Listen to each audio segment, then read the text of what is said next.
Now, let's talk about the task ahead of Dr. Olayemi Cardoso, the new CBN governor. I'm joined by Chief Economist, SPM Professionals, Paul Alaje.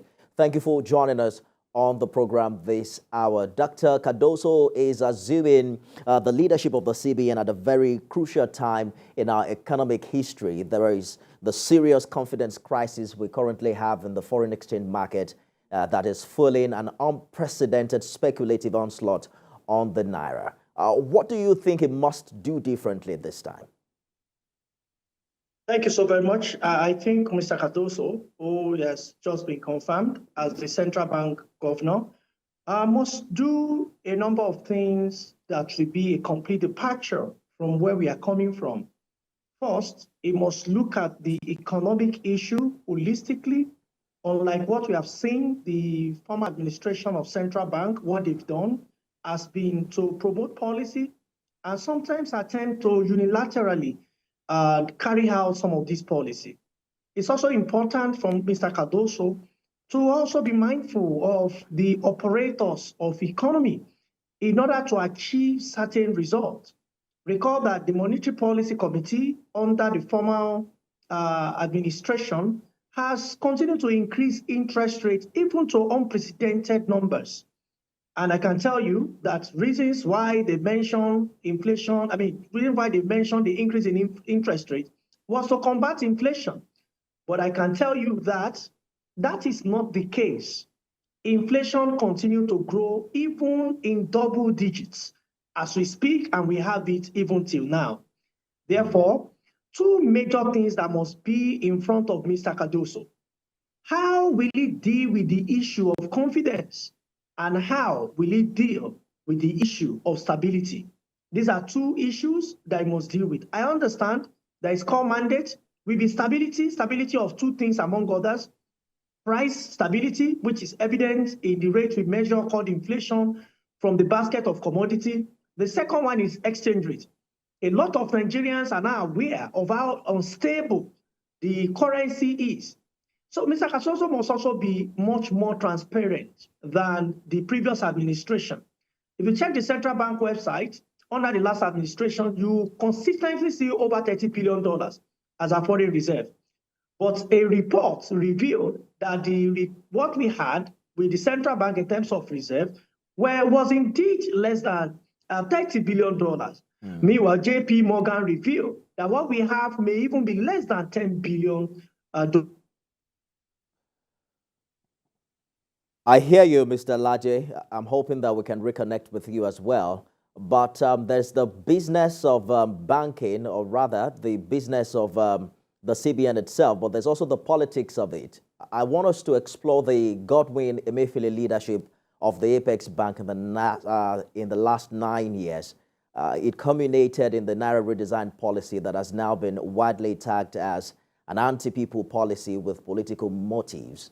The new CBN governor yesterday at the Senate chamber did say that he won't allow himself to be hijacked by politicians. But in the real sense, he was appointed by one. So how does he draw the line in this regard? Well, a lot of ways. You recall that I spoke with your colleague, Mr. Tolu, regarding the currency redesign, and I said that this may be the beginning of the end of that institution called the central bank. I vehemently criticized, vehemently antagonized that policy of currency redesign. I understand that there may be some benefit, but when you look at the redesign of currency in itself is not what we should adopt at that time. And now you cannot separate the former central bank governor with politics, because we saw what happened as interest was really very high by the then central bank governor who wants to run for the office of the president, technically speaking. But you also see that we have seen a central bank governor, become governor of a state. But I think unlike the one immediate past governor, the previous one, I'm talking of Professor Charles Soludo, who is the governor of Anambra State, he has followed the due process. He followed the normal standard, understandable method, unlike what we saw in the last dispensation. It has to do with the self, with the person. Mr. Cardoso must proved himself as a person of integrity. He has committed his word that will not have anything to do with politics. I believe he must have read the act that, of course, he will work with, and he has also promised to work with the National Assembly. I think we should give him the benefit of the doubt and also watch what will happen under the central bank. I mean, it's what will happen in the central bank under the leadership of Mr. Olayemi Cardoso. We've also heard him talk about plans to shore up the country's gross domestic product to about $1 trillion in 8 years. I guess we'll find out how that will work out in time. But Mr. President himself, we were told, approved certain drastic measures to reverse the current momentum in the foreign exchange market. But the naira, as we speak, keeps falling at an unprecedented rate. Some say it's now 1,000 naira. The figures is a little bit less today. But how far would you say the unification policy of the foreign exchange has succeeded? It would seem that it's yet to be unified. Well, I told you that from the beginning, I did not support the unification method. The method we adopted in attempting to unify our FX. I was very vehement when the policy was to start, and I saw the pattern. I said the only takeaway from this policy will be devaluation, and that is what it has turned to. The intention of Mr. President, when he announced, was for that unification between parallel market and official rate, collapse of multiple exchange rate window. But is that exactly what happened? Not completely, because those who implemented the policy, of course, had done otherwise. So I want to believe that under this new central bank governor, we're going to see a more unified without necessarily devaluing currency. And what does that mean? So that we also be fair on those that have been there before. What we have advised they do, and they have not done, is to solve the supply side problem. Our real problem today in our economy, it is not because one person is there or one person is not there. It is because we have refused to follow the principle of economics. And when I say economy, I mean applied economics. I need to clarify that, of providing for the supply side. Today, many Nigerians want commodity that the country does not produce. Unfortunately, if you don't produce and you must consume, somebody else must produce elsewhere. In this production, those who have produced are demanding for our foreign reserve, monies to be released from our foreign reserve. And that is why we see the depletion. The lower the foreign reserve of a country grows, without the country improving in export or earning of the same, then the currency will go lower. What that means is we will now need to spend more in order to buy less.